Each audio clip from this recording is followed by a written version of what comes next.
One of Charlton's most prominent players recently has been defender Darren Pitcher. Darren was awarded the Man of the Match award for the Rumbelows Cup home fixture against Norwich back in September. Rumbelows presented Darren with a Sony colour television for his efforts. Darren was also the recipient of the August Young Eagle of the Month award, presented by Barclays. Along with his fellow players Scott Minto and Carl Leeburn, Darren worked his way up from the Charlton youth squad. Darren first signed for the Valiants as a schoolboy back in 1984 and made his first team debut against Northampton in 1988. Darren is one of the few players in the current lineup to have actually played at the Valley. So you were with the club, of course, when we left the Valley, but you had a spell at the FA School of Excellence, didn't you? Yeah, I went up there when I was 14 to 16, and spent 2 years up there training under Dave Sexton and Mike Kelly.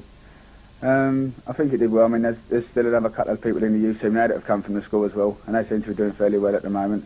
So with a bit of luck, you know, we can keep getting people out of school, getting them progressing into the side, and keep carrying on from there.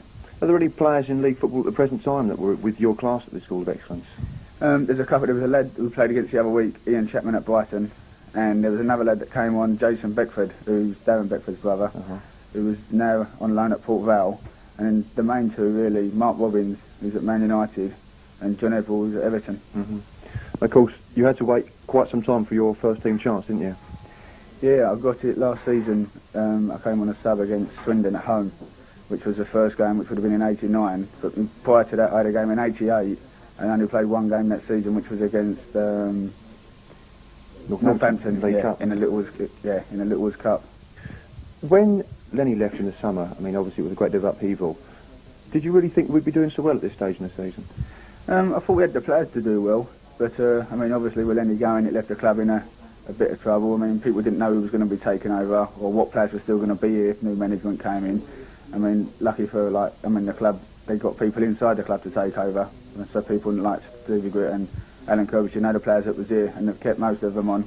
So I mean, players are looking forward to the rest of the season. Let's just hope we can stay where we are in the league. Do you think we can stay in the top six and possibly get to the playoffs, maybe even a promotion place, or is it too early to talk about that sort of thing? It's a bit early to talk about it, but because we're up there and we know now, we've played most of the teams and we know the standard that we've set ourselves, it's a lot better to be looking up there than looking down, than rather being at the bottom and hoping that teams are losing. And I mean, it's in our own destiny now to decide on where we finish.